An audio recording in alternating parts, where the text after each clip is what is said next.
പ്രിയ ശാലോം പ്രേക്ഷകരെ, ക്രിസ്തു യേശുവിൻ്റെ നാമത്തിൽ സ്നേഹവന്ദനം. ഇന്ന് അല്പനേരത്തെ ധ്യാന ചിന്തയ്ക്കായി നാം തിരഞ്ഞെടുക്കുന്ന വേദഭാഗം വിശുദ്ധ യോഹന്നാൻ്റെ സുവിശേഷം അതിൻ്റെ 9-ാം അധ്യായം 1 മുതൽ 4 വരെയുള്ള വേദഭാഗമാണ്. വേദഭാഗം നമുക്കൊന്ന് വായിക്കാം. അവൻ കടന്നു പോകുമ്പോൾ പിറവിയിലെ കുരുടനായ ഒരു മനുഷ്യനെ കണ്ടു. അവൻ്റെ ശിഷ്യന്മാർ അവനോട്, റബ്ബി, ഇവൻ കുരുടനായി പിറക്കത്തക്ക വിധം ആര് പാപം ചെയ്തു, അവനോ അവൻ്റെ അമ്മയപ്പന്മാരോ എന്ന് ചോദിച്ചു. അതിന് യേശു, അവനോ അവൻ്റെ അമ്മയപ്പന്മാരോ പാപം ചെയ്തിട്ടല്ല, ദൈവപ്രവൃത്തി അവനിൽ വെളിവാകേണ്ടതിനാണ്. പ്രിയപ്പെട്ടവരെ, നമുക്കേറെ പരിചിതമായ ഒരു വേദഭാഗമാണ് ഇത്. യോഹന്നാൻ്റെ സുവിശേഷം 9-ാം അധ്യായത്തിൽ പിറവി കുരുടൻ കർത്താവിനെ സമീപിക്കുന്നതും കർത്താവിൽ നിന്ന് സൗഖ്യം നേടുന്നതുമായ അനുഭവം നമ്മൾ ഒത്തിരി ധ്യാനിച്ചിട്ടുള്ള ഒരു വേദഭാഗം തന്നെയാണ്. പക്ഷേ ഇതുമായി ബന്ധപ്പെട്ട് മറ്റൊരു ചിന്തയിലേക്ക് അല്ലെങ്കിൽ വേറൊരു ചിന്താധാരയിലേക്ക് ആനയിക്കുവാനാണ് ഇന്ന് നാം ശ്രമിക്കുന്നത്. പ്രിയപ്പെട്ടവരെ, ഈ കഴിഞ്ഞ കുറച്ച് നാളുകൾക്ക് മുമ്പ് ഞാനൊന്ന് വീണ് കാല് പ്ലാസ്റ്ററിനകത്തായി കുറച്ച് ദിവസം ബെഡിൽ കഴിയേണ്ടി വന്ന ഒരു സന്ദർഭമുണ്ട്. ഈ സന്ദർഭത്തിൽ ഒത്തിരി വൈദികരെന്നെ എൻ്റെ വീട്ടിൽ കാണാൻ വന്നു. ഒത്തിരി ശുശ്രൂഷകർ, ഒത്തിരി സുവിശേഷകർ, ഇങ്ങനെ ശുശ്രൂഷാ മേഖലകളുമായി ബന്ധപ്പെട്ട് ഒത്തിരി പേർ വീട്ടിൽ വരികയും പ്രാർത്ഥിക്കുകയും സ്നേഹം പങ്കുവയ്ക്കുകയും ഒക്കെ ചെയ്തു. എന്നെ സംബന്ധിച്ചിടത്തോളമാണെങ്കിൽ പ്രത്യേകിച്ചും തിരക്ക് പിടിച്ച ഈ ശുശ്രൂഷാ ജീവിതത്തിനിടയിൽ വളരെ സ്വസ്ഥമായി ഒന്ന് പ്രാർത്ഥിക്കാൻ, കൂടുതലൊന്ന് വായിക്കാൻ, കൂടുതലൊന്ന് ഒരുങ്ങാനൊക്കെ കിട്ടിയ ഒരവസരം എന്ന നിലയിൽ ഞാൻ ഈ 10-20 ദിവസത്തെ വളരെ വളരെ മനോഹരമായി, വളരെ സന്തോഷത്തോടെ ഞാൻ അതിനെ സ്വീകരിച്ചു. പക്ഷേ പ്രിയപ്പെട്ടവരെ, ഈ ഘട്ടത്തിൽ എന്നെ ചിന്തിപ്പിച്ച ഒരു കാര്യമുണ്ട്. കാരണം എന്നെ കാണാൻ വന്നതിൽ ഒരു സുവിശേഷക വീട്ടിൽ വന്നു, പ്രാർത്ഥിച്ചു. ഇതൊക്കെ കഴിഞ്ഞ് എന്നോടൊരു ചോദ്യം ഇങ്ങനെ ചോദിക്കാനിട വന്നു. ചോദ്യം ചോദിച്ചത് ഇങ്ങനെയാണ്. ഇവർ പങ്കുവെച്ച ഒരു കാര്യം ഇതാണ്: ജോയിച്ചേട്ടന് ഏറെ കാലമായി ശുശ്രൂഷയ്ക്ക് വേണ്ടി ഒത്തിരി ഓടുന്നു, ശുശ്രൂഷ ചെയ്യുന്നു, തമ്പുരാനു വേണ്ടി ജീവിക്കുന്നു. പക്ഷേ എന്നിട്ടും എന്തുകൊണ്ടാണ് തമ്പുരാൻ ഇങ്ങനെ ഒരു സഹനം ജോയിച്ചേട്ടൻ അനുവദിച്ചത്? അപ്പോൾ എന്നിട്ട് ഉടനെ ഈ സഹോദരിക്ക് പറയുവാനുള്ളത് മറ്റു ചില കാര്യങ്ങളാണ്. ഞാൻ അതിലേക്കല്ല കടന്നു പോവുക. പ്രിയപ്പെട്ടവരെ, നോക്കുക, ഈ ഒരു ചോദ്യം എന്നെ ഏറെ ചിന്തിപ്പിച്ചു. ഞങ്ങൾ തമ്മിൽ പിന്നീട് വളരെയേറെ ഇത്തിരി സംവാദത്തിലൊക്കെ ഏർപ്പെട്ട് ഏറെ നേരം കഴിഞ്ഞാണ് ഞങ്ങൾ പിരിയാനിട വന്നത്. അപ്പോൾ പ്രിയപ്പെട്ടവരെ, ഇവിടെ നോക്കുക, ഈ സഹോദരിയെ സംബന്ധിച്ചിടത്തോളം ഇത്തരം ഒരു ചോദ്യം ചോദിക്കാനിടയായത്, നാം തമ്പുരാനു വേണ്ടി ശുശ്രൂഷ ചെയ്യുന്നുവെങ്കിൽ, കർത്താവിൻ്റെ ശുശ്രൂഷകരായി നാം നമ്മെ തന്നെ സമർപ്പിക്കുന്നുവെങ്കിൽ, കർത്താവിൽ നിന്ന് നാം എപ്പോഴും വളരെ സുരക്ഷിതമായ ജീവിതവും, കഷ്ടതകളൊന്നുമില്ലാത്ത ജീവിതവും, രോഗങ്ങളൊന്നുമില്ലാത്ത ജീവിതവും, സങ്കടങ്ങളൊന്നുമില്ലാത്ത ജീവിതവും, എന്ന് വെച്ചാൽ എല്ലാ ഭൗതിക നന്മകളും മാത്രം നമ്മൾ പ്രതീക്ഷിക്കുന്നു. ഇതിനപ്പുറമായി എന്തെങ്കിലും സംഭവിക്കുന്നു എങ്കിൽ, പ്രത്യേകിച്ച് ഒരു രോഗം ഇല്ലെങ്കിൽ അപ്രതീക്ഷിതമായ ഒരു അപകടം, ഇങ്ങനെ എന്തെങ്കിലുമൊക്കെ സംഭവിക്കുന്നുവെങ്കിൽ അതിനെന്തൊക്കെയോ കാരണങ്ങളുണ്ട്. നമ്മളുടെ ഒരു യുക്തിബോധം ഇങ്ങനെയാണ്. അപ്പോൾ ഒരു കാര്യമുണ്ട് എങ്കിൽ അതിനൊരു കാരണം ഉണ്ടായിരിക്കണം. നമ്മളുടെ യുക്തിബോധമെല്ലാം ഈ ഒരു നിലയിലാണ് പലപ്പോഴും കാര്യങ്ങൾ എത്തുക. ഇതുകൊണ്ടാണ് പ്രിയപ്പെട്ടവരെ, നമ്മളിവിടെയും വായിച്ചെടുക്കുന്നത് തന്നെയാണ്. യോഹന്നാൻ്റെ സുവിശേഷം 9-ലും നമ്മൾ കാണുന്നത് ഇത് തന്നെയാണ്. അവൻ കടന്നു പോകുമ്പോൾ പിറവിയിലെ കുരുടനായ ഒരു മനുഷ്യനെ കണ്ട് അവൻ്റെ ശിഷ്യന്മാർ തന്നെയാണ് അവനോട് ചോദിക്കുക. 3.5 വർഷക്കാലം കൂടെ നടന്ന് അവൻ്റെ അത്ഭുതങ്ങളെല്ലാം കണ്ട് ഇവൻ സാക്ഷാൽ ദൈവത്തിൻ്റെ പുത്രൻ എന്ന് ഏറ്റുപറഞ്ഞ ശിഷ്യ സമൂഹം തന്നെയാണ് അവനോട് ചോദിക്കുക, ഇവൻ കുരുടനായി പിറക്കത്തക്ക വിധം ആര് പാപം ചെയ്തു? ഇവൻ്റെ പാപം കൊണ്ടാണോ അതോ ഇവൻ്റെ മാതാപിതാക്കളുടെ പാപം കൊണ്ടാണോ ഇവൻ കുരുടനായി പിറന്നു പോയത്? ഇത് പലപ്പോഴും ഞാൻ ആദ്യം പറഞ്ഞതുപോലെ തന്നെ നമ്മളുടെ ഉള്ളിലും അങ്കുരിക്കുന്ന ഒരു സംശയം. ഒരു കാര്യമുണ്ട് എങ്കിൽ ഇതിനൊരു കാരണമുണ്ട്. അപ്പോൾ നമുക്ക് എന്തെങ്കിലും ഒരു കഷ്ടത വരുന്നുവെങ്കിൽ, രോഗം വരുന്നുവെങ്കിൽ, ഇതിനൊക്കെ ഒരു കാരണമുണ്ട്. ഈ കാരണത്തിലേക്കാണ് ഉടനെ നമ്മൾ ചെന്നെത്തുക. അതല്ലാതെ നമ്മൾ മുമ്പിൽ ഇരുന്നിട്ട് ദൈവത്തിൻ്റെ തിരുമനസ് എന്താണെന്നുള്ള അന്വേഷണമോ, ഇല്ലെങ്കിൽ ദൈവം തന്ന ഈ അവസരത്തെ കൂടുതൽ എങ്ങനെ കൃപയ്ക്ക് മുഖാന്തരമാക്കി മാറ്റാം എന്നുള്ള അന്വേഷണമോ ഒന്നുമല്ല. ഇതെൻ്റെ പാപം നിമിത്തമായിരിക്കുമോ, ഇതല്ലെങ്കിൽ എൻ്റെ രോഗം നിമിത്തമായിരിക്കുമോ? ഒരു പടി കൂടി കടന്ന് ഇന്ന് നമുക്ക് ചുറ്റും പൂത്തുലയുന്ന ഒരു പ്രോസ്പെരിറ്റി ഗോസ്പലിൻ്റെയൊക്കെ തലത്തിലേക്ക് എത്തിക്കഴിയുമ്പോഴാണ് അത് തലമുറകൾക്ക് പിന്നിലേക്ക് പോലും ഇങ്ങനെ ആനയിച്ചു പോകുന്ന ഒരവസ്ഥയാണ് പലപ്പോഴും ഉണ്ടാവുക.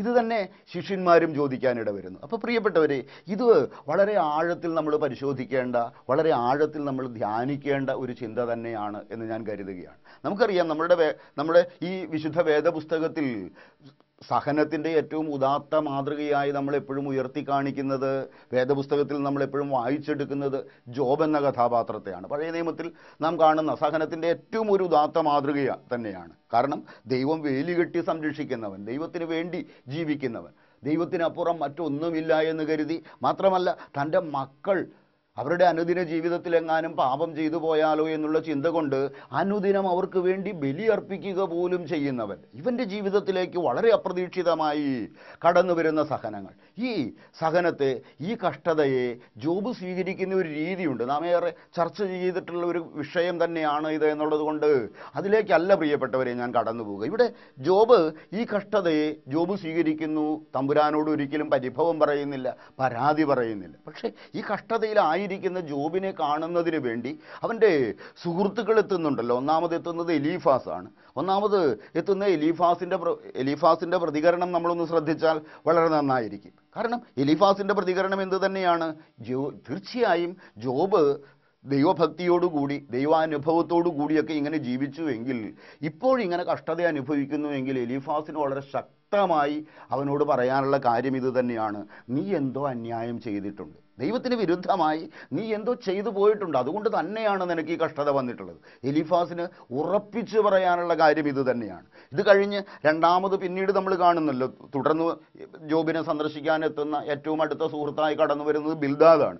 ബിൽദാദിനെ സംബന്ധിച്ചിടത്തോളം ബിൽദാദ് ജോബിനോട് അതിനേക്കാൾ ശക്തമായി 8-ാം അധ്യായത്തിലേക്ക് വരുമ്പോൾ നമ്മൾ കാണുന്നുണ്ട്. അവിടെ 8:4 വിരല് ചൂണ്ടി തന്നെ ജോബിനോട് പറയുന്നത് നിന്റെ പാപം തന്നെയാണ് നിന്റെ ഈ അവസ്ഥയ്ക്ക് കാരണമെന്നാണ്. അത് തുടർന്ന് 8:8 ഒക്കെ വരുമ്പോഴാണ് പിന്നീട് നാം വായിച്ചെടുക്കുന്നുണ്ട്, ഇത് ജോബിൻ്റെ മാത്രം പാപമായിരിക്കണമെന്നില്ല, ജോബിൻ്റെ ഒരുപക്ഷെ തലമുറകളുടെ ശാപമല്ല എന്നെങ്ങനെയാണ് നമുക്ക് പറയാനാവുക. അതുകൊണ്ട് ബിൽദാദ് ആ ഒരവസ്ഥയിലേക്ക് കൂടി ബിൽദാദ് വിരൽ ചൂണ്ടി പോവുകയാണ്. നിന്റെ തലമുറകളുടെ ശാപം കൊണ്ടായിരിക്കുമോ നിനക്ക് ഇങ്ങനെ സംഭവിച്ചിട്ടുണ്ടാവുക. മൂന്നാമത് പിന്നീട് സോഫറാണ് കടന്നു വരുന്നത്. സോഫറിനെ സംബന്ധിച്ചിടത്തോളം സോഫറിന് കുറ്റപ്പെടുത്താനുള്ളതും ജോബിനെ തന്നെ. ഇത് തീർച്ചയായും നിന്റെ പാപം കൊണ്ട് തന്നെയാണ്. തുടർന്നെത്തുന്ന എലീഹു ഇത് ഒന്നുമല്ലെന്ന് ജോബ് പരാതിപ്പെടുമ്പോൾ, ജോബ് പരിഭവം പറയുമ്പോൾ എലീഹു ജോബിനോട് ദേഷ്യപ്പെടുക തന്നെയാണ്. ദൈവത്തിൻ്റെ മുമ്പിൽ നീതിമാനായിട്ട് ആരാണുള്ളത്? നീ നീതിമാനേ അല്ല, നിന്റെ നീതികേട് കൊണ്ട് തന്നെയാണ് നിനക്കിങ്ങനെ സംഭവിക്കുക. നോക്കുക പ്രിയപ്പെട്ടവരെ, നീതിമാനായ ജോബ് കഷ്ടത അനുഭവിക്കുമ്പോൾ പോലും ചുറ്റും വന്നുകൂടുന്ന സുഹൃത്തുക്കൾക്കൊക്കെ പറയാനുള്ളത് അവനിലേക്ക് തന്നെ വിരൽ ചൂണ്ടുക എന്നുള്ളതാണ്. എന്തൊക്കെയോ നിന്റെ പാപമായിരിക്കണം, ഇല്ലെങ്കിൽ നിന്റെ തലമുറകളുടെ ശാപമായിരിക്കണം. അപ്പോൾ ഞാനിത് പറഞ്ഞു വെച്ചത്, ഈ സംശയം ഇന്നലെയും ഒന്നും തുടങ്ങിയതല്ല എന്നൊന്ന് സൂചിപ്പിക്കുന്നതിന് വേണ്ടിയാണ്. അതുകൊണ്ട് എന്നെ കേൾക്കുന്ന പ്രിയപ്പെട്ട സഹോദര, പ്രിയപ്പെട്ട സഹോദരി, ഏതെങ്കിലും തരത്തിലുള്ള കഷ്ടത കൊണ്ടോ, ഏതെങ്കിലും തരത്തിലുള്ള രോഗങ്ങൾ കൊണ്ടോ, ബുദ്ധിമുട്ട് കൊണ്ടോ ഒക്കെ നീ ക്ലേശിക്കുന്നുണ്ട് എങ്കിൽ, ഏതെങ്കിലുമൊക്കെ സഹനത്തിലാണ് എങ്കിൽ ഒന്ന് തിരിച്ചറിയുക. ചുറ്റും കൂടുന്നവർക്കൊക്കെ ഇത്തരത്തിലുള്ള അഭിപ്രായങ്ങളൊക്കെ ഉണ്ടാകും. ചുറ്റും കൂടുന്നവർക്കൊക്കെ ഇങ്ങനെ ഒത്തിരി അഭിപ്രായങ്ങളൊക്കെ പങ്കുവെക്കാനുണ്ടാകും. ഇത് നിൻ്റെ പാപങ്ങളുടെ ഫലമാണ്, ഇത് നിന്റെ തലമുറകളുടെ ശാപത്തിൻ്റെ ഫലമാണ്. ഇതൊക്കെ പലപ്പോഴും ഇതിനൊക്കെ അവലംബമായി തന്നെ വേദപുസ്തകത്തിൽ നിന്ന് കുറേ വചനങ്ങൾ ഉദ്ധരിക്കാനും ഇവർക്ക് കഴിഞ്ഞെന്ന് വരാം. വേദപുസ്തകത്തിലെ വചനങ്ങളുടെ ആധികാരികതയോ അല്ലെങ്കിൽ വചനങ്ങളെയോ ചോദ്യം ചെയ്യുകയല്ല ഞാൻ. പക്ഷേ ആ സാഹചര്യം എന്തെന്ന് തിരിച്ചറിയാതെ, സന്ദർഭം എന്തെന്ന് തിരിച്ചറിയാതെ വെറുതെ എവിടെ നിന്നെങ്കിലും ഒരു വേദഭാഗം എടുക്കുകയും എന്നിട്ട് അതിൻ്റെ പേരിൽ അവരുടെ ഉള്ളിലുള്ള ഒരു ആശയത്തെ അടിച്ചേൽപ്പിക്കാൻ ശ്രമിക്കുകയും ചെയ്യുന്ന പ്രവണത, ഇത് പലപ്പോഴും അപകടകരമാണ് എന്ന് സൂചിപ്പിക്കാനാണ്. അതിലൊന്നിലും ഒരിക്കലും നമ്മൾ നമ്മുടെ സഭാജീവിതത്തിൽ നിന്ന് വിട്ടോ, നമ്മുടെ ഇടവക ജീവിതത്തിൽ നിന്ന് വിട്ടോ ഒന്നും ഒരിക്കലും അത്തരം പ്രലോഭനങ്ങൾ നമ്മൾ വഴുതി പോകരുത് എന്ന് പറയുന്നതിന് വേണ്ടിയാണ്. പ്രിയപ്പെട്ടവരെ, ഈ കഷ്ടതയൊക്കെ ജോബിനോട് ഈ സുഹൃത്തുക്കളൊക്കെ ഇങ്ങനെയൊക്കെ പങ്കുവെച്ചുവെങ്കിൽ പോലും ഒടുവിൽ യഹോവ, ദൈവം ജോബിൻ്റെ മുമ്പിൽ പ്രത്യക്ഷപ്പെട്ട് കഴിയുമ്പോൾ ജോബിനോട് എന്താണ് ചോദിക്കുക?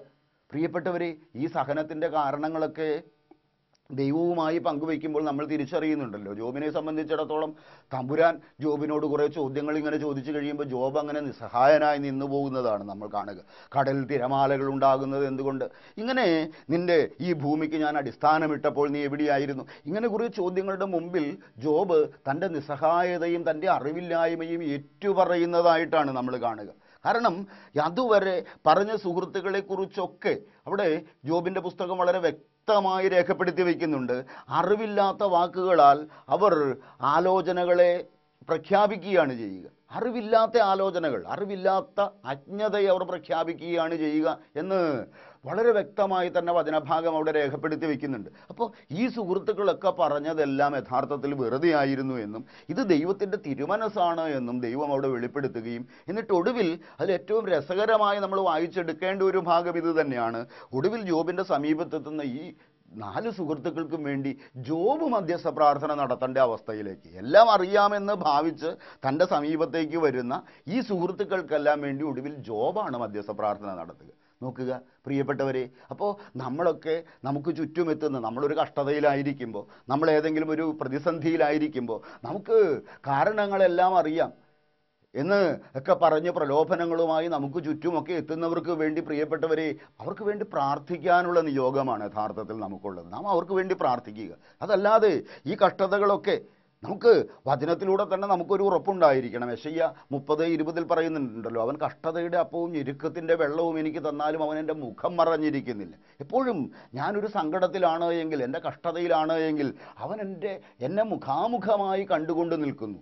പ്രിയപ്പെട്ടവരെ, ഈ ഒരു ബോധ്യത്തോടെ ആയിരിക്കണം നമ്മളെപ്പോഴും ഈ സങ്കടങ്ങളെയും സഹനങ്ങളെയും ഒക്കെ സ്വീകരിക്കേണ്ടത്. പക്ഷേ പലപ്പോഴും നമ്മൾ അങ്ങനെ അല്ല എന്നുള്ളതാണ് നമ്മളുടെ പ്രതിസന്ധി. എങ്കിൽ ഇത് ഞാൻ പറഞ്ഞതുപോലെ തന്നെ തുടർന്ന് ജോബ് ഈ സുഹൃത്തുക്കൾക്ക് വേണ്ടി പ്രാർത്ഥിക്കുന്നു. അങ്ങനെയാണ് ജോബ് ദൈവസന്നിധിയിൽ എല്ലാം ഇത് ദൈവ തിരുമനസ്സാണ് എന്ന മട്ടിൽ സ്വീകരിക്കുകയും ചെയ്യുന്നു. അപ്പോൾ അങ്ങനെ സ്വീകരിക്കാനുള്ള ഒരു മനസ്സ്, അതല്ലാതെ നമ്മളിതിൻ്റെ കാരണങ്ങൾ തിരക്കി വെറുതെ നമ്മുടെ ദൈവാവബോധത്തിൽ നിന്നോ നമ്മൾ ഉള്ളിൽ സ്വീകരിച്ച ദൈവാനുഭവത്തിൽ നിന്നോ മാറിപ്പോവുക എന്നുള്ളതല്ല ഇതിനുള്ള പരിഹാരം. അത് സൂചിപ്പിക്കാൻ വേണ്ടിയാണ് ഞാൻ പറഞ്ഞത്. ഇത് പക്ഷേ പുതിയ നിയമത്തിലേക്ക് വരുമ്പോഴും നമുക്ക് കാണാം. ലൂക്കോസിൻ്റെ സുവിശേഷം 13-ാം അധ്യായത്തിലേക്ക് നമ്മൾ കടന്നു ചെല്ലുക. ഈ 13-ാം അധ്യായത്തിലേക്ക് കടന്നു ചെല്ലുമ്പോൾ നമ്മൾ കാണുന്നുണ്ടല്ലോ അവിടെ മനസാന്തരപ്പെടാഞ്ഞാൽ എന്താണ് സംഭവിക്കുക എന്നുള്ളതിനെക്കുറിച്ച്. പ്രിയപ്പെട്ടവരെ, അവിടെ പീലാത്തോസ് ചില ഗലീലക്കാരുടെ രക്തം അവരുടെ യാഗങ്ങളോട് കലർത്തിയ വർത്തമാനം പറഞ്ഞിട്ടാണ് ഉടനെ തന്നെ കർത്താവിനോട് ചോദിക്കുന്ന ചോദ്യം ഇതാണ്. അവിടെ കൊല്ലപ്പെട്ടവർ മറ്റ് ഗലീലക്കാരേക്കാളൊക്കെ കൂടുതൽ പാപികളായിരുന്നു. ഇത് വളരെ വ്യക്തമായ ഒരു ചരിത്ര സംഭവം തന്നെയാണ്. വളരെ വ്യക്തമായി സൂചിപ്പിക്കുന്ന 2 ചരിത്ര സംഭവങ്ങളാണ്. റോമാ ഗവൺമെൻറ്റിൻ്റെ അടിമത്വത്തിനെതിരെ ഗലീലക്കാർ ഒരു കലാപം നടത്തുന്നു. ഈ കലാപം അടിച്ചമർത്തുവാൻ വേണ്ടി പീലാത്തോസ് അവരെ ആക്രമിച്ചത് ദേവാലയത്തിൽ ആരാധന നടക്കുന്ന സമയത്താണ്, യാഗം നടക്കുന്ന സമയത്താണ്. അപ്പോൾ ആ യാഗരക്തത്തോടു കൂടി ഈ ഗലീലക്കാരുടെ രക്തം കൂടി കലരാനിട വരുന്നു. ഇത് ശരിക്ക് ഒരു ചരിത്ര സംഭവമായി തന്നെ രേഖപ്പെടുത്തപ്പെട്ടിട്ടുള്ള കാര്യമാണ്. പക്ഷേ നോക്കുക, അവിടെ ഉടനെ ഇവർക്കറിയേണ്ട കാര്യം ഇത് തന്നെയാണ്. ആ ഗലീലക്കാർ മറ്റുള്ളവരെക്കാൾ കൂടുതൽ പാപികളായിരുന്നുവോ?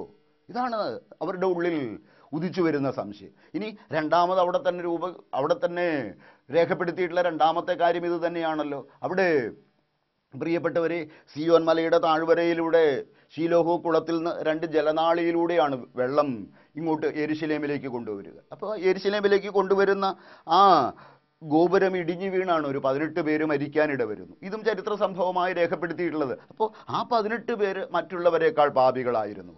ഇത് ഉടനെ അവരുടെ സംശയം ഇത് തന്നെയാണ്. പ്രിയപ്പെട്ടവരെ, അവിടെ കർത്താവ് കൊടുക്കുന്ന മറുപടി വളരെ പ്രധാനപ്പെട്ടതാണ്. കാരണം മറ്റുള്ളവരെക്കാൾ പാപികളായിരുന്നു എന്നുള്ളത് കൊണ്ടല്ല കർത്താവ് അവിടെ സൂചിപ്പിക്കുക. മരണം രംഗബോധമില്ലാത്ത ഒരു കോമാളിയെ പോലെയാണ് എന്ന് പ്രശസ്ത എഴുത്തുകാരനായ MT സൂചിപ്പിക്കുന്നുണ്ടല്ലോ. മരണം എപ്പോൾ വേണമെങ്കിലും നമ്മുടെ ജീവിതത്തിലേക്ക് കടന്നു വരാം. കാരണം അവൻ രംഗബോധമില്ലാത്ത ഒരു കോമാളിയാണ്. എപ്പോൾ വേണമെങ്കിലും കടന്നു വരാം. അപ്പോൾ നമ്മൾ ഈ മരണത്തെ പ്രതീക്ഷിച്ച് നിമിഷം ഈ മരണത്തെ നമ്മൾ പ്രതീക്ഷിച്ചിരിക്കുക. അതുകൊണ്ട് എൻ്റെ മാനസാന്തരം നാളെയാകട്ടെ, അല്ലെങ്കിൽ നാളെ കഴിഞ്ഞാകട്ടെ, എനിക്ക് ദൈവാനുഭവത്തിലേക്ക് വളരാൻ അല്പം കൂടി സമയം കഴിയട്ടെ എന്ന് കരുതിയുള്ള കാത്തിരിപ്പല്ല യഥാർത്ഥത്തിൽ ജീവിതം. നിൻ്റെ ജീവിതത്തിൽ തിരുത്തേണ്ടതിനെ, നിൻ്റെ ജീവിതത്തിൽ വിശുദ്ധീകരിക്കേണ്ടതിനെ നീ ഈ ഒരു നിമിഷം തന്നെ തിരുത്തുക. കാരണം മരണം എപ്പോൾ വേണമെങ്കിലും ജീവിതത്തിലേക്ക് കടന്നു വരാം. ആ ഒരു തിരിച്ചറിവ്, ആ തിരിച്ചറിവോടുകൂടി നിൽക്കുക എന്നുള്ളതാണ് ഇവിടെ കർത്താവ് സൂചിപ്പിക്കുന്ന കാര്യം. അതല്ലാതെ ഒരിക്കലും അവരുടെ പാപത്തിൻ്റെ ഫലമെന്നോ അവരുടെ പ്രവൃത്തിയുടെ ഫലമെന്നോ എന്നൊന്നും ഒരിക്കലും കർത്താവ് സൂചിപ്പിക്കുന്നേ ഇല്ല എന്ന് നമ്മൾ തിരിച്ചറിയണം. പക്ഷേ എങ്കിലും നമ്മളങ്ങനെയല്ല. നമ്മൾ പലപ്പോഴും നമ്മളിങ്ങനെ കാരണങ്ങൾ തിരക്കി നടക്കുന്നവരാണ്. കാരണങ്ങൾ തിരക്കി നമുക്ക് ദൈവാനുഭവത്തേക്കാൾ നമുക്ക് കർത്താവിനേക്കാൾ കൂടുതൽ നമ്മൾ അതുകൊണ്ട് ഇന്ന് ഓടുന്നത് പലപ്പോഴും നമ്മൾ അത്ഭുതങ്ങൾക്ക് പിന്നാലെ ഓടുന്നതിൻ്റെ പിന്നിലുള്ള ഒരു കാരണം ഇതാണ് എന്ന് ഞാൻ കരുതുകയാണ്. പലപ്പോഴും നമുക്ക് അത്ഭുതങ്ങളാണ് ആവശ്യം. കാരണം നമ്മളൊരു ധ്യാനമൊക്കെ കൂടുന്നു, ഈ ധ്യാനാനുഭവത്തിലൂടെയൊക്കെ നമ്മൾ കടന്നു വന്നു കഴിയുമ്പോൾ ഞാനിങ്ങനെ ചിന്തിച്ചു പോകാറുണ്ട് പലപ്പോഴും. പക്ഷെ നമ്മൾ അത്ഭുതങ്ങൾക്ക് പകരം ഒരു ധ്യാനത്തിലൂടെ ഇല്ലെങ്കിൽ നമ്മളൊരു ആരാധനയിലൂടെ എത്ര പേർക്ക് കർത്താവിനെ ഉള്ളിൽ കിട്ടി എന്ന് പറയാൻ എത്ര പേർക്ക് പറ്റും? പ്രിയപ്പെട്ടവർ, ഈ കഴിഞ്ഞ കുറച്ച് നാളുകൾക്ക് മുമ്പാണ് ഈ ധ്യാനകേന്ദ്രത്തിൽ വന്ന് ധ്യാനം കൂടിയ ഒരു സഹോദരിയും സഹോദരനും. എനിക്ക് ഈ സഹോദരിയെ സംബന്ധിച്ചിടത്തോളം ഒരു 5 കൊല്ലങ്ങൾക്ക് മുമ്പ് അവളുടെ ഭർത്താവ് മരിച്ചു. ഒരു കുഞ്ഞുണ്ട്. ഭർത്താവ് ക്യാൻസർ വന്നാണ് മരിച്ചത്. ഭർത്താവിൻ്റെ ചികിത്സയ്ക്ക് വേണ്ടി ഉണ്ടായിരുന്ന കിടപ്പാടം മുഴുവൻ വിറ്റു.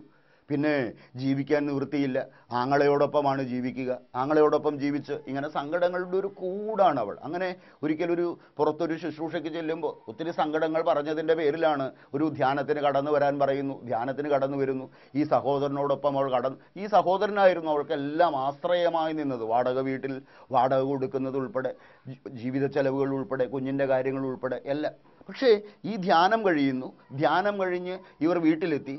ധ്യാനം ഞായറാഴ്ച തുടങ്ങി വെള്ളിയാഴ്ചയാണ് ധ്യാനം അവസാനിക്കുക. വെള്ളിയാഴ്ച ധ്യാനം അവസാനിച്ച് വീട്ടിലെത്തി. അവൻ എത്ര പറഞ്ഞിട്ടും ധ്യാനത്തിൻ്റെ വിശേഷങ്ങൾ പറഞ്ഞു തീരുന്നേയില്ലെന്നാണ് ഇവൻ പറയുക. ധ്യാനത്തിൻ്റെ വിശേഷങ്ങൾ പറഞ്ഞിരുന്ന് രാത്രി ഇവൻ വർത്തമാനം പറയുന്നതിനിടയിൽ എപ്പോഴോ ഒന്ന് കുഴഞ്ഞു വീണ് ഹോസ്പിറ്റലിൽ അഡ്മിറ്റായി. വെള്ളിയാഴ്ചയ്ക്ക് ശേഷം ഞായറാഴ്ചയോടുകൂടി, അത് കഴിഞ്ഞ് കോമയിലേക്ക് പോയി, ഞായറാഴ്ചയോടുകൂടി ആൾ മരിക്കുന്നു.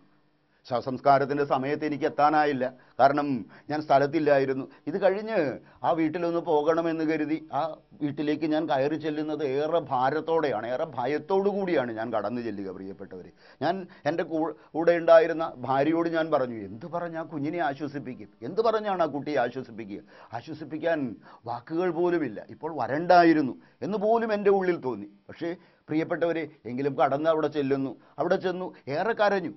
ഈ കുട്ടി ഏറെ കരഞ്ഞു. കരച്ചിലിൻ്റെ മുമ്പിലൊക്കെ നമുക്ക് ആശ്വസിപ്പിച്ച് നിൽക്കുക എന്നുള്ളതല്ലാതെ വാക്കുകളൊന്നും അവിടെ പരിഹാരമാവില്ലെന്നറിയാം. വെറുതെ ഞാനിങ്ങനെ നിന്നു. കുറേ നേരങ്ങൾക്ക് ശേഷം, ഏറെ നേരത്തെ കരച്ചിലിന് ശേഷം ഈ കുട്ടി പറഞ്ഞ ഒരു വാക്ക് എന്നെ ഒത്തിരി സ്പർശിച്ചു. ഇവളെന്നോട്, ഞാൻ പോരുന്നതിന് മുമ്പ് എന്നോട് പറഞ്ഞത് ഇങ്ങനെയാണ് പ്രിയപ്പെട്ടവരെ. ഇവൾ പറയുന്നു, എങ്കിലും എൻ്റെ അനിയൻ കർത്താവിനെ കിട്ടി മരിച്ചല്ലോ ബ്രദറെ. എൻ്റെ അനിയൻ കർത്താവിനെ കിട്ടി മരിച്ചല്ലോ ബ്രദറെ. പ്രിയപ്പെട്ടവരെ, നോക്കുക, മറ്റെന്തിനേക്കാളുപരി, അത്ഭുതത്തെക്കാളുപരി, അത്ഭുതകരമായ ഒരു സൗഖ്യത്തെക്കാളുപരി, ഒരു വിടുതലിനേക്കാളുപരി കർത്താവിനെ കിട്ടി എന്ന ആ ബോധ്യം, കർത്താവിനെ അറിഞ്ഞ് മരണത്തെ സ്വീകരിക്കാൻ കഴിഞ്ഞു എന്നൊരു ബോധ്യം, ഇതാണ് യഥാർത്ഥത്തിൽ ദൈവാനുഭവം എന്ന് പറയുക. പ്രിയപ്പെട്ടവരെ, പക്ഷേ നമുക്കിത് എത്ര പേർക്ക് കഴിയുന്നുണ്ട്? പലപ്പോഴും നമ്മളൊരു ആത്മപരിശോധന നടത്തേണ്ടതല്ലേ ഇത്? നമ്മൾ പലപ്പോഴും ഒരു കാര്യമുണ്ട് എങ്കിൽ ഇതിൻ്റെ കാരണം തിരക്കി നടക്കുന്നവരാണ് പലപ്പോഴും നമ്മൾ. അതുകൊണ്ട് തന്നെ നമ്മളിതിലെ ഈ യോഹന്നാൻ്റെ സുവിശേഷം 9 നമ്മൾ വായിച്ചതുപോലെ, ഈ 9 ഫരിസേയരുടെ കാര്യം പറഞ്ഞതുപോലെ തന്നെയാണ്. ഈ ഫരിസേയർ അവിടെ അന്ധൻ അവൻ്റെ അജ്ഞത ഏറ്റുപറയുന്നു. അന്ധത ഏറ്റുപറയുകയും അവൻ സൗഖ്യം പ്രാപിക്കുകയും ചെയ്യുന്നു. പക്ഷേ ഞങ്ങൾക്കെല്ലാം അറിയാമെന്ന് പറഞ്ഞ് ശാഠ്യം പിടിക്കുന്ന ഈ ഫരിസേയരെ സംബന്ധിച്ചിടത്തോളം അവർ ഇപ്പോഴും സൗഖ്യം പ്രാപിക്കുന്നില്ലെന്ന് ഓർക്കുക. അവരവരുടെ അറിവുകളുടെ ശാഠ്യത്തിൽ ഇങ്ങനെ പിടിച്ചു നിൽക്കുകയാണ്. അതുകൊണ്ട് പ്രിയപ്പെട്ടവരെ, ഞാൻ പറഞ്ഞു വരുന്നത് തന്നെയാണ്, അറിവുകൾ ഒരിക്കലും നമുക്ക് സൗഖ്യം തരുന്നില്ല. അറിവുകൾ ഒരിക്കലും നമുക്ക് വിടുതൽ തരുന്നില്ല. അതുകൊണ്ട് അറിവിൻ്റെ ശാഠ്യങ്ങളിൽ നിന്ന് എൻ്റെ കർത്താവിനെ ഒരനുഭവമാക്കി മാറ്റാനുള്ള അതിലേക്ക് നമ്മൾ വളരുക. അപ്പോഴാണ് നമ്മൾ പല കാര്യങ്ങൾക്കും നമുക്ക് കാരണങ്ങൾ കണ്ടെത്താൻ കഴിഞ്ഞു എന്ന് വരില്ല. പല കാര്യങ്ങൾക്കും അത് നമുക്ക് പിന്നീടായിരിക്കും തെളിഞ്ഞു വരിക. എന്തുകൊണ്ടാണ് എനിക്ക് അന്ന് ഇങ്ങനെ സംഭവിച്ചത്, എന്തുകൊണ്ടായിരിക്കും എനിക്ക്, അതെല്ലാം പിന്നീടായിരിക്കും നമുക്ക് നന്മയ്ക്കായി മാറുക. മാത്രമല്ല, എബ്രായ ലേഖനം 12:6 നമ്മൾ വായിക്കുന്നുണ്ടല്ലോ, ദൈവം മക്കളായി സ്വീകരിക്കുന്നവരെ അവൻ ശാസിക്കുകയും ശിക്ഷിക്കുകയും ചെയ്യുന്നു. മക്കളായി സ്വീകരിക്കുന്നവരെ, പ്രിയപ്പെട്ടവരെ, ആ ഒരു വാക്ക് വളരെ പ്രധാനപ്പെട്ടതാണ്. മക്കളായി സ്വീകരിക്കുന്നവരെ, അവൻ്റെ സഹനത്തോടൊപ്പം, അവൻ്റെ കഷ്ടതയോടൊപ്പം, ക്രിസ്തുവിൻ്റെ ക്രൂശിനോടൊപ്പം അവൻ്റെ കഷ്ടതയിൽ നാം പങ്കുകാരായി മാറുന്നുവെങ്കിൽ നാം അവൻ്റെ മക്കളായി മാറുകയാണെന്നുള്ള തിരിച്ചറിവ്, ഇതെന്തേ നമ്മുടെ ഉള്ളിൽ കടന്നു വരാത്തത്? ഇപ്പോഴും പക്ഷേ നമ്മൾ പലപ്പോഴും ഈ അറിവിൻ്റെ ശാഠ്യങ്ങളിൽ തന്നെ നിൽക്കുകയല്ലേ. നമ്മൾ പലപ്പോഴും അറിവിൻ്റെ ശാഠ്യങ്ങളിൽ തന്നെ നിൽക്കുകയല്ല. ഇത് നാം ആത്മപരിശോധന നടത്തേണ്ടതാണ് എന്നാണ് ഞാൻ സൂചിപ്പിക്കുക. അതുകൊണ്ടാണ് പലപ്പോഴും നമ്മളൊരു രോഗം വരുമ്പോൾ, കഷ്ടത വരുമ്പോൾ നമ്മൾ ഇതിൻ്റെ കാരണങ്ങളിലേക്ക് തിരക്കുന്നു. എന്നിട്ട് പലപ്പോഴും പ്രലോഭകരായി നമുക്ക് ചുറ്റുമെത്തുന്ന തലമുറകളുടെ ശാപത്തിലേക്കൊക്കെ നമ്മൾ വെറുതെ കടന്നു ചെല്ലുകയാണ്. എസെക്കിയേലിൻ്റെ പുസ്തകം 18-ാം അധ്യായം അതിൻ്റെ 19-20 വേദഭാഗമൊന്നും വായിക്കാത്തത് കൊണ്ടാണോ എന്നൊന്നും എനിക്കറിയില്ല. ഒരുവൻ ക്രിസ്തുവിലേക്ക് കടന്നു വരുന്നതിലൂടെ അവൻ പുതിയ സൃഷ്ടിയായി രൂപാന്തരപ്പെടുന്നു. എന്തിന് പിന്നെ നമ്മൾ കഴിഞ്ഞ തലമുറകളുടെ ശാപങ്ങളിലേക്ക്, കഴിഞ്ഞ ജീവിതങ്ങളിലേക്ക് ഒക്കെ എന്തിന് നമ്മൾ കടന്നു പോകണം? നമ്മളുടെ ഇന്നലകളേക്കാളുപരി, നാളുകളേക്കാളുപരി ലിവ് ഇറ്റ് പ്രസൻറ്റ്. നമ്മൾ ഇന്നിൽ ജീവിക്കാൻ നമ്മൾ ശീലിക്കുക. ഇന്ന് എൻ്റെ കർത്താവുമായി അവനെ മുഖാമുഖം കാണണം. ഇന്ന് നിറഞ്ഞ ദൈവാനുഭവത്തിൽ ജീവിക്കാൻ എനിക്ക് കഴിയണം. ഈ ഒരു അവബോധമായിരിക്കണം നമ്മുടെ ജീവിതത്തെ നമ്മൾ വാർത്തെടുക്കേണ്ടത്. ഈ ഒരു അവബോധത്തിലായിരിക്കണം നമ്മളുടെ ജീവിതത്തെ നമ്മൾ ക്രമീകരിക്കേണ്ടത്. അതുകൊണ്ട് പ്രിയപ്പെട്ടവരെ, നമുക്ക് നമ്മളുടെ കഷ്ടതയുടെ കാരണങ്ങൾ തിരക്കുകയല്ല, അതിനേക്കാളുപരി ദൈവ തിരുമനസ് ഇതിൽ എന്താണ് എന്നൊരന്വേഷണം മാത്രം. അതിനായി എന്നെ തന്നെ ദൈവ തിരുമനസ്സിലേക്ക് സമർപ്പിച്ചു കൊടുക്കാനുള്ള ഒരു തുറവി മാത്രം. ആ തുറവിയായിരിക്കട്ടെ നമ്മുടെ ജീവിതം. അതിനായി നമുക്ക്